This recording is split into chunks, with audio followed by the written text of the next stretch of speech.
Three, two, and one. What's going on, everybody? Welcome back to Wolf.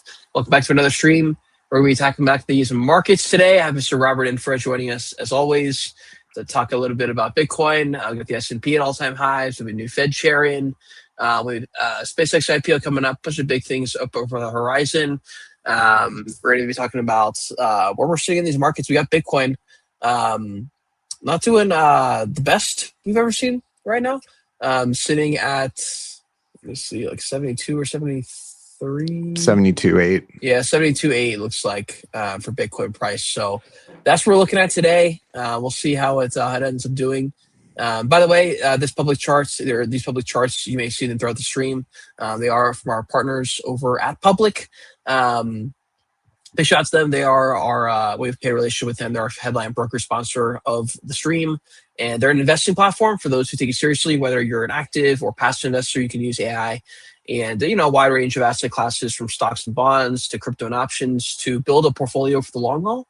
And you can also earn an uncapped 1% match when you transfer your portfolio from another brokerage. And so if you want to check them out, find that link in the description on YouTube or in the tweet below the stream. I'm going to drop one right now on Dex. Definitely check it out. And as always, investing involves risk. So none of this is financial advice. And without further ado, I'll pass over to Robert to get his thoughts on these markets, whether it's Bitcoin, Robert, that you want to start on or something else. How are you feeling about where we're sitting? Are there any trades that you're eyeing? And where's your head at? Yeah, well, we got peace deal number 77 this morning. So S&P 500's up. I did trade some calls today, so that was good. Could have made more, but so it goes. Still Green Day's a Green Day. Peace deal number 77, maybe 78 at this point. But markets want to rally, and so that's what they're going to do. If we look at oil, interesting that oil is basically given up all those losses, and looks like it wants to break out here to the upside, if anything. Despite the tension overnight, we had Iran attack a U.S. warship, and then the U.S. With 4 drones. Then the U.S. Attacked the drone base, I guess, where the drones were launched from. That happened last night, and then this morning, Iran sent a ballistic missile at Kuwait, I think. So very peaceful ballistic missile launch. Ceasefire. Don't worry about the firing. We still have a very good, very effective ceasefire, even though the firing hasn't stopped. That's right. That does not preclude a ceasefire these days. You don't actually have to stop. You don't have to actually cease your firing for a ceasefire. Right. But look, markets want to rally, and they're going to rally. And oil, like the correlation or inverse correlation between oil and equities has broken down more. It is becoming a weaker negative correlation. We're at a new all-time high on SPY. Equal weight here. Yep, new all-time high. Gold, I think, is kind of interesting. Yeah, obviously Bitcoin's selling off. Gold is starting to look a bit interesting. So if we go to the daily here, on the monthly, right? Like here, it looks like it needs to pull back more, right? 35, 36, 37, something like that. It's kind of I've been waiting for that to add to my gold. Right now, I'm just very glad that I was buying it back here. And just kind of letting it run. But I would like to add on the monthly and kind of the quarterly and stuff, it looks like it's got a bit more to go. Maybe that's hawkish Kevin Warsh. We got interest rate hike expectations back on the menu for most developed markets. So maybe, a hiking cycle could be the narrative, right, that brings gold down. It looks like it needs to, but we need a narrative. The narrative could be, oil leading to higher inflation. Therefore, ECB Bank of England, Bank of Canada, Bank of Australia, and maybe the Fed need to hike rates, higher rates, and not only that, but higher real rates. Could look at that right now. That could be the narrative that brings gold down. But if we kind of like, I know, I don't usually like it when the long-term time frame is telling me one thing, but the short-term time frame is telling me something different. I generally don't really like that. I like when they converge or conflu. What's confluence? Confluence when the confluence is confluence. When the confluence, yeah.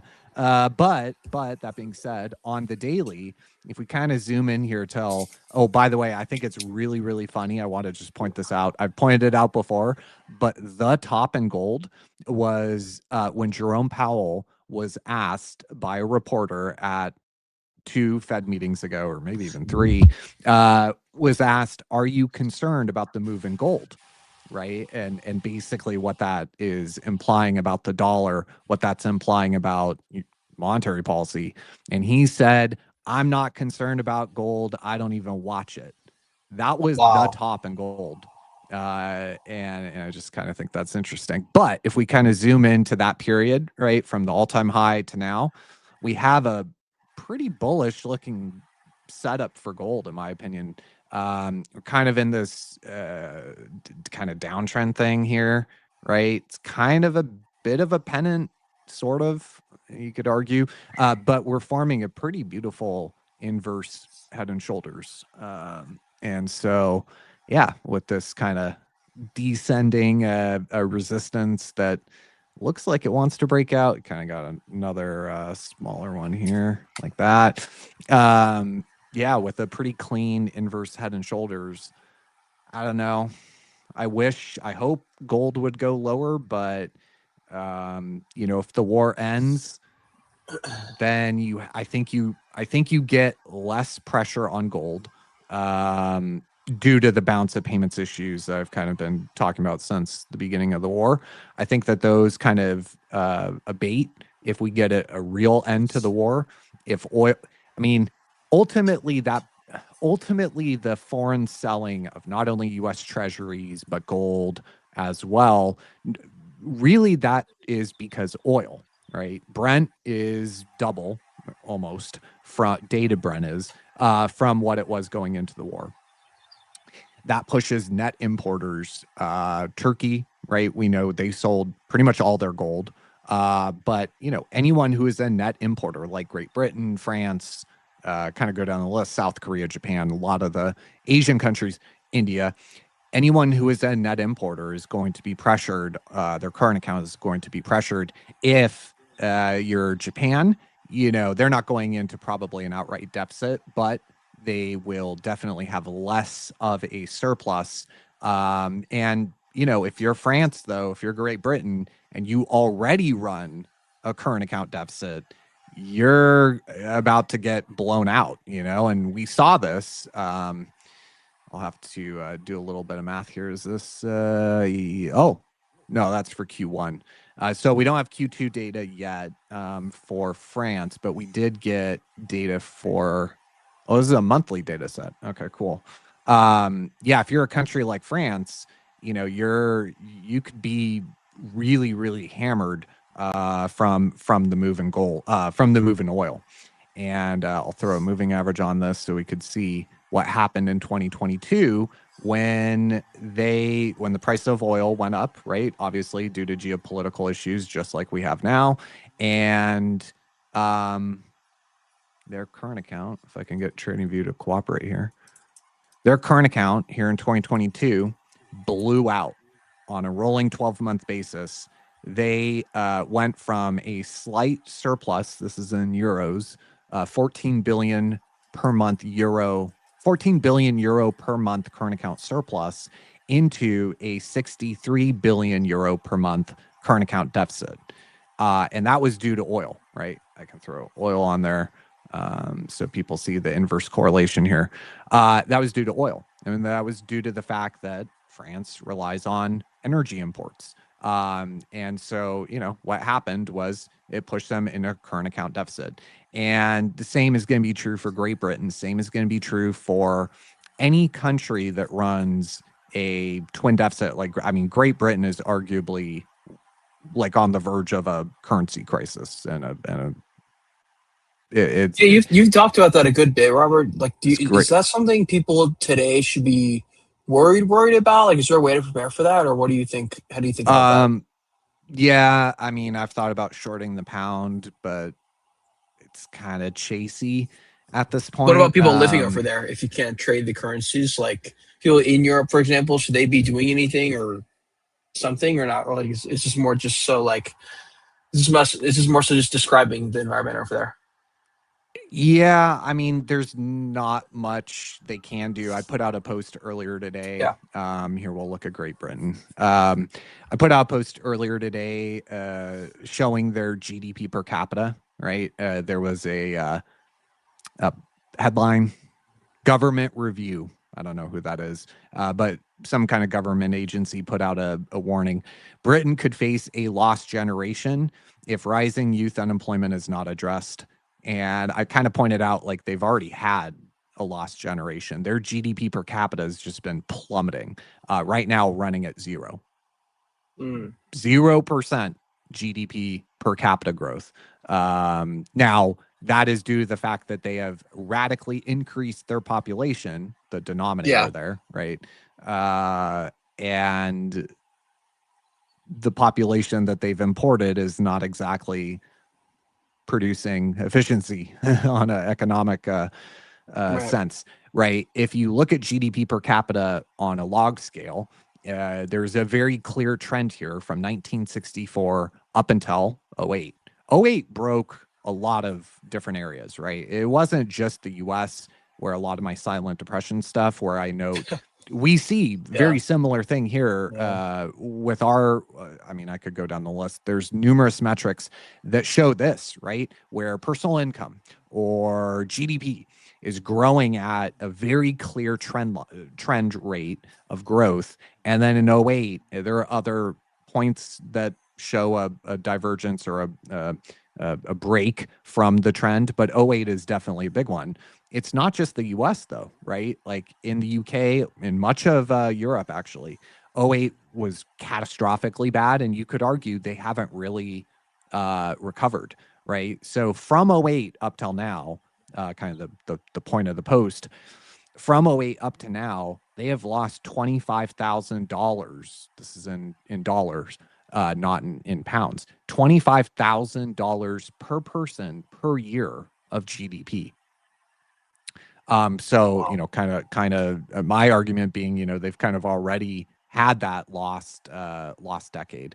And so in red here, we're looking at the British current account, and, you know, you have to offset the price of oil. You have to kind of push it forward by 1 to 2 quarters to really kind of see it. But here, you know, in 2022, price of oil, which is inverted here, price of oil went from, in 2020, you know, it was negative, but call it, you know, 10, 15, 20 bucks into kind of mid 2022. The price of oil ended up at like 125, I think was the peak.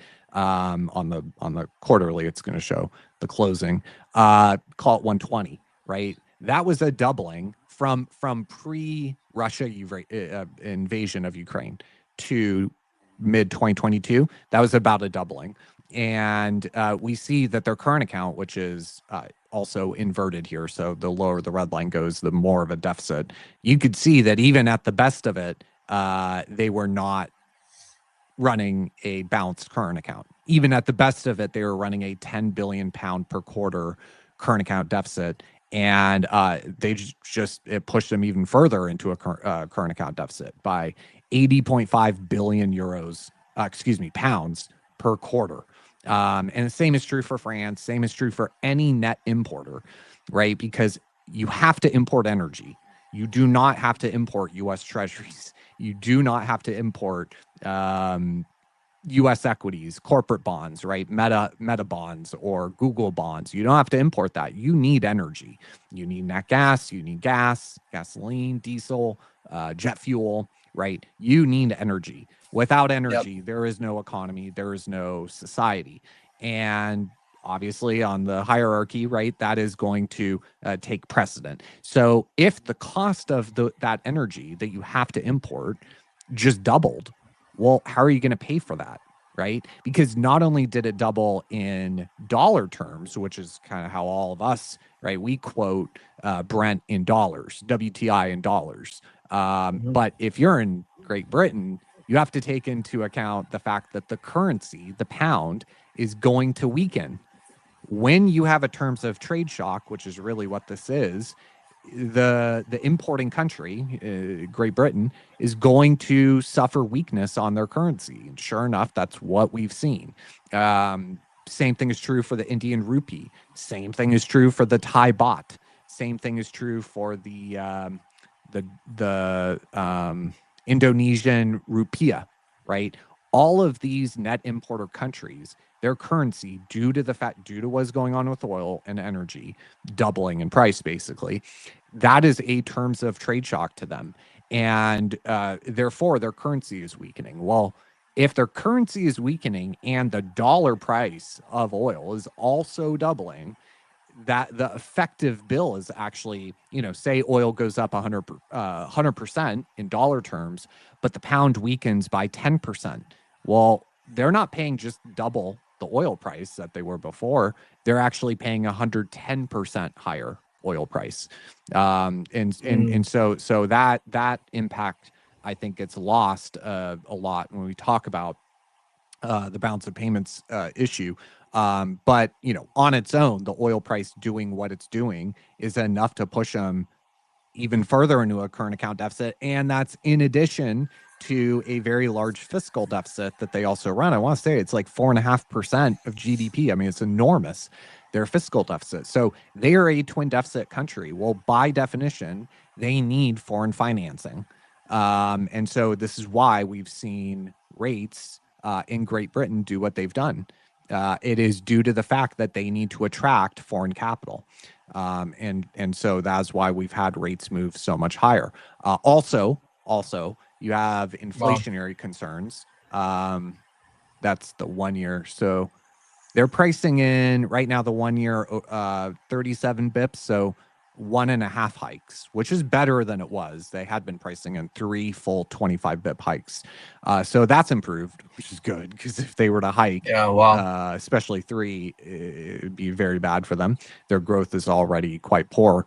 But you have to compete, right? Great Britain, if you're getting pushed in a current account deficit, that deficit needs to be financed, right? Here in America, people just talk about the trade deficit, the $1 trillion per year current account deficit. They just talk about it like, oh yeah, it's just we magically get money to buy more stuff than people buy of us, right? Because that's really what we're talking about with the developed economy is like UK or US. The current account is mainly the terms of trade. And really, when it comes down to it, the U.S. overconsumes. We buy more stuff from, the rest of the world, mainly kind of EM Asia, than we do sell to them, to the rest of the world. Well, you have to come up with the money somehow.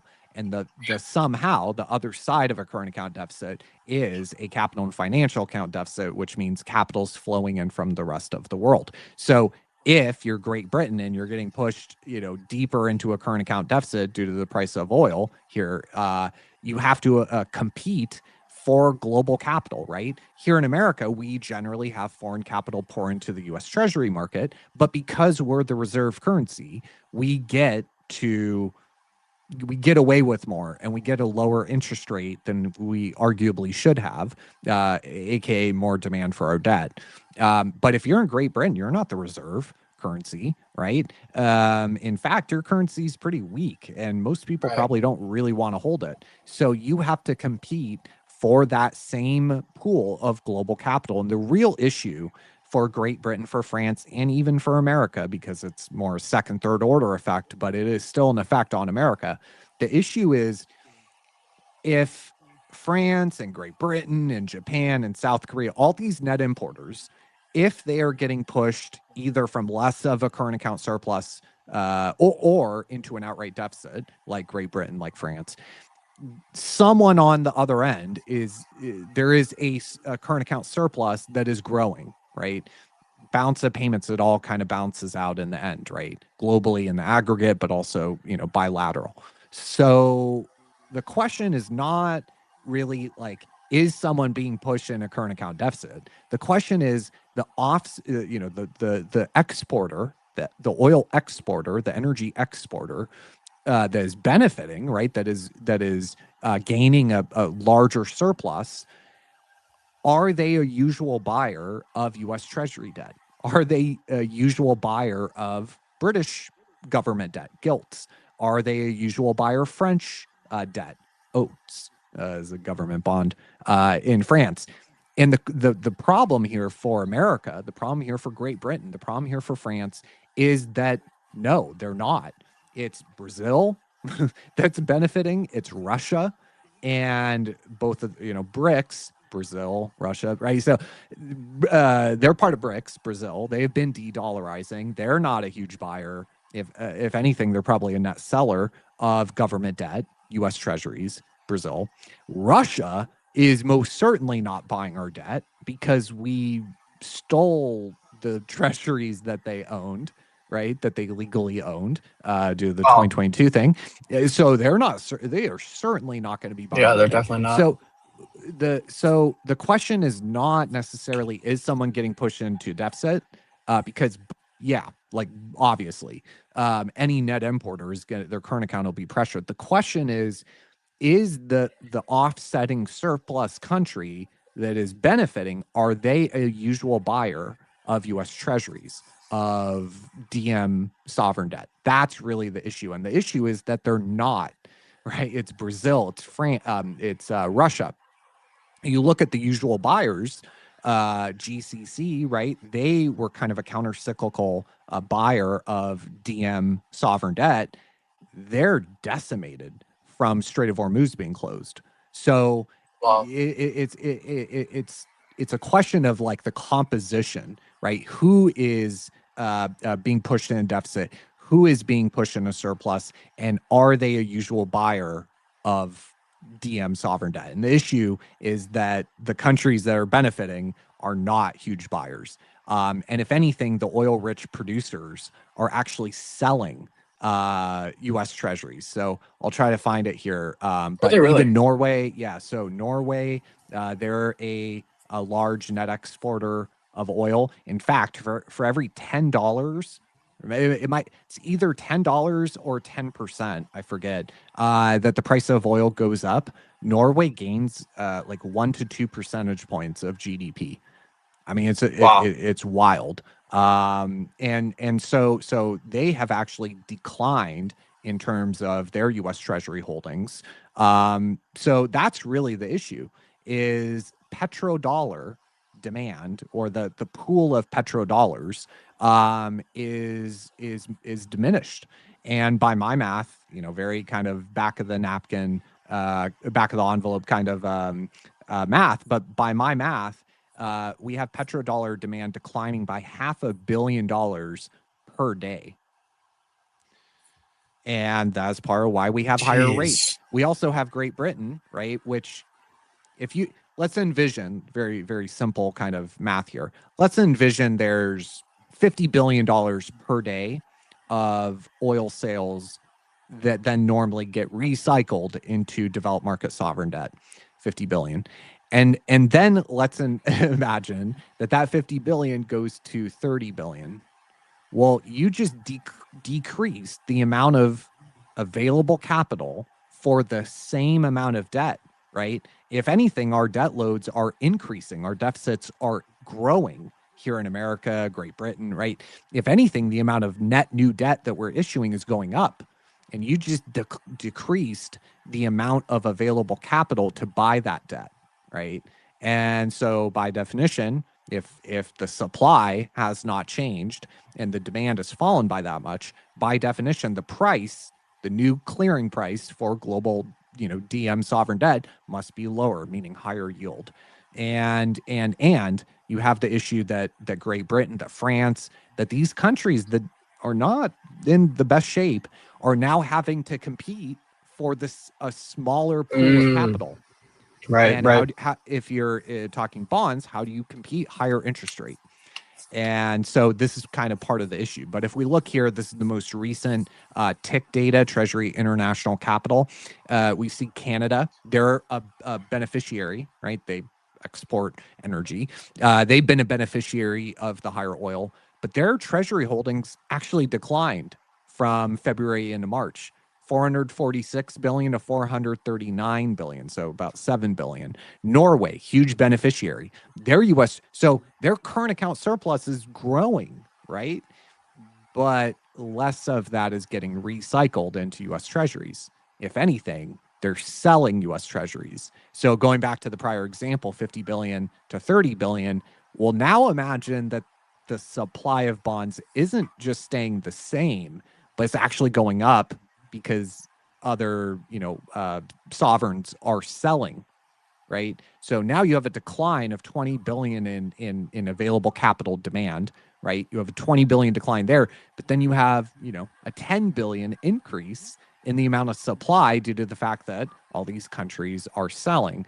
And so that's ultimately the issue for kind of the global sovereign debt market, or at least developed market sovereign debt. Norway, Brazil, Saudi Arabia, United Arab Emirates, Canada, these are all oil producers.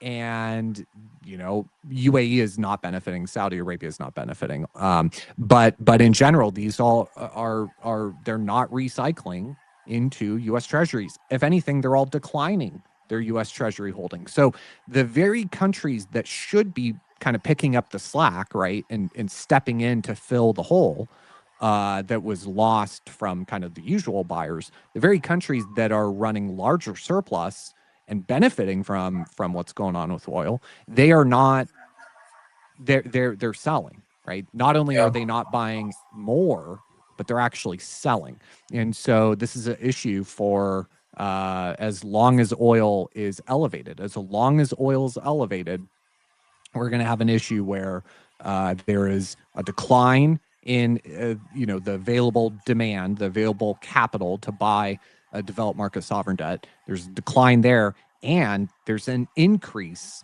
in the supply of developed market sovereign debt. So, what we get is what we've been seeing. Now, rates have come down across the curve over in Great Britain. Looks like their 10 years declined from 517 to 418. Pretty notable decline. Now, a lot of this is being premised on an end to the war, which, again, I started by saying what has happened over the past, 18 hours. Doesn't really look great. Yeah. If things start to heat up again, I mean, there could be real issues in not just Great Britain and France and Germany and these kind of countries and Japan, but the U.S., right? Because how are countries that are getting pushed in a deficit or less of a surplus? How do you raise dollars to pay for higher oil? Say oil, right? War restarts, oil goes to 150, 200. How do they have to pay for oil in dollars? 80% of oil transactions are denominated in dollars. They can't print Mm, dollars. They live their life in yen or pound right. or euro. They have to sell some of the dollars that they have. And what do they have? They don't have actual cash. They have US treasuries. So this is that second or third order effect that a lot of people aren't really grasping when they say, "Oh, America's fine. We're a net exporter." That's kind of the feed through that they're not really understanding, is that second, third order effect. But for Great Britain, it really depends. Number one, politically, can they get real good political leadership in there that does not look at the bond market?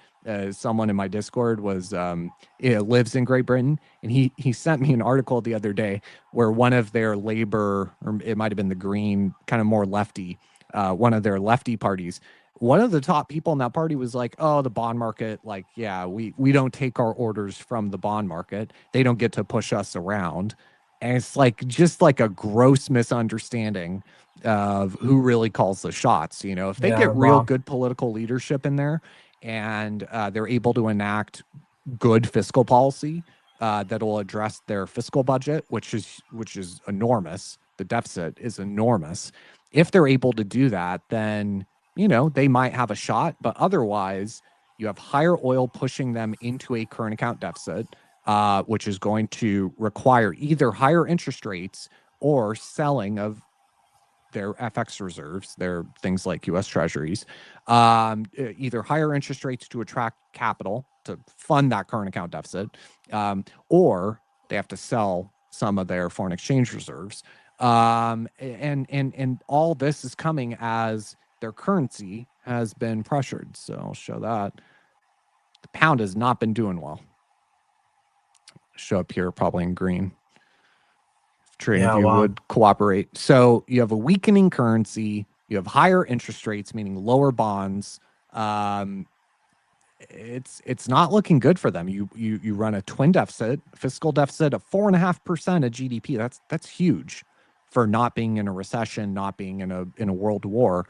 4.5% of GDP fiscal deficit is huge. And you have this current account deficit, which, depending on oil, how long oil stays elevated, right, and a couple of things, at least 2% of GDP, which is quite large for a current account deficit. And all of this as you're not the reserve currency issuer of the world, all of this as you have tried to tax your way out of your fiscal crisis, and tax revenue as a share of GDP has actually gone down, right? Not up, it's gone down. So you've made the situation worse by trying to tax your way out of it. And you have a weakening currency, you have GDP per capita growing at 0%. It's not great, what can you do? I mean, you can bet against your country as a hedge, you can short the pound, you buy dollars, right? Buy euros, buy Swiss francs is probably even a better one.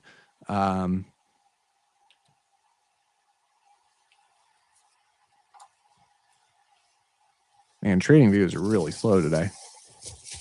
But nowadays with tokenized assets, right, you can do that. So yeah, it's I'm swapping out my camera right now, by the way. It's not good for them. It's not good for France. Yeah, look at the franc versus the pound. So yeah. It's not looking great for them. Now they can get out of it. Maybe they what is step one? Actually, step one. I would say fiscal austerity, cuts to spending. If you look at government budget, boom, multiply that. Oh, it's an annual figure, man.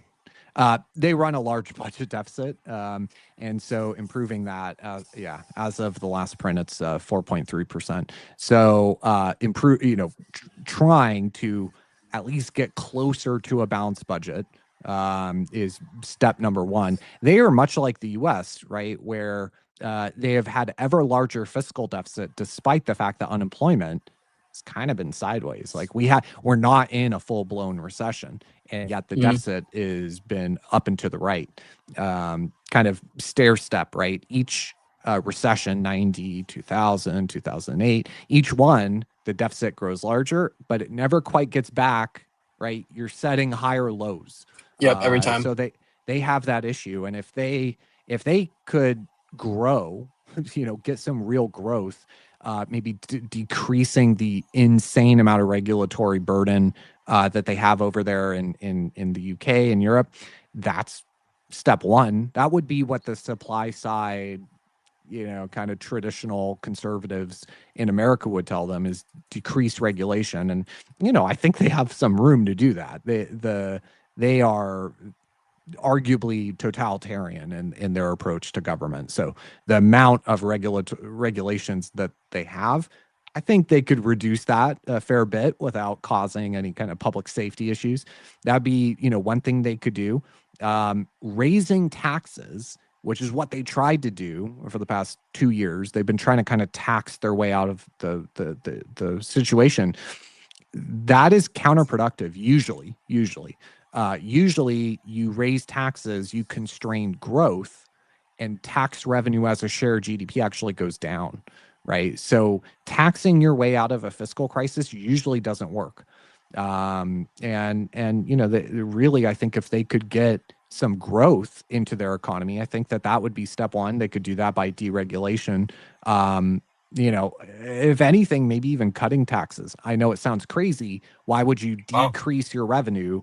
But there's a multiplier effect, right? And if you really made a hard push to, we're going to innovate, we're going to be more like America, less like Europe. You cut. I'm not saying cut a lot, but cut your tax. I mean, they have so many taxes. You could cut across the board. You could cut just income tax. You cut business tax. Cut the amount. I mean, part of the problem is government spending in the UK is like 52% of GDP. Half of their GDP comes from government spending, right? They have a huge government. Okay. Here in America. It's in the 20s, just federal. So that, they have a very uphill battle here. They run a twin deficit. They have a weakening currency. They're a net importer of energy, which they didn't used to be, or at least not as severe. You look at crude oil production in the UK, and then you look at their current account deficit. It's pretty clear here. Oh, this is inverted. So here's crude oil production. At the peak here in the late 90s, they were producing 2.8 million barrels per day of oil. And if we throw on their current account,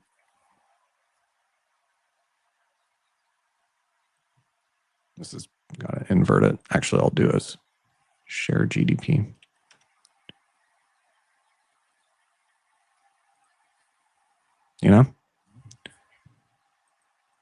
By the way, Robert, I do have to head out of here on the stream a little bit earlier today. Just as an FYI to you, I have a few minutes left here, but yeah, I mean, one thing that would really help them is to try to roll back some of the kind of green energy, kind of climate stuff that they went hysterical about. Try to roll some of that back. And if they could get their crude oil production back up to 1.5 2 million barrels per day, that would materially improve their current account. But they probably won't do that. But these are all potential ways that they could get out. And so ultimately the question comes down to, do you believe that they will? And I don't believe that they will. But I'm also not a Brit. I'm not a I'm sure if it was the United States in the shopping block, we'd all be like, no, we're getting out of this. We're getting out of this. Yeah, well, luckily we produce oil. Yeah, that's a good point. Robert, I forgot I had a call here in a few minutes here. So we'll have to wrap. But dude, I appreciate you doing the stream and diving into some of the things here. I didn't expect to get into this specifically. This is interesting because this comes up every now and then in our spaces. So we'll get to pull some of the charts for it. Yeah, just like Europe in general will come up. Just like how how everyone's doing geopolitically. Usually Europe will enter the conversation in a comedic light because they're usually the one not doing so hot. So it's good to bring up some of the charts, I think, visually. And for everyone who's back at home who's watching, if you enjoy content like this, give Robert a follow. He's tagged right above our faces. If you're watching on YouTube, it'll be in the description. Definitely give him a follow if you enjoy stuff like this. He puts it out all the time from his ex. And if you enjoy the content, we do Spaces and streams every single day here at Wolf. We'll be back on Spaces I think we have another space here in like half an hour, talking tokenization and everything going on in that world. And then we'll be talking with the traders at 2:00 Eastern. And so we've got a lot of content coming at you. I hope you all have an amazing rest of your day. Again, you can give a follow to Robert and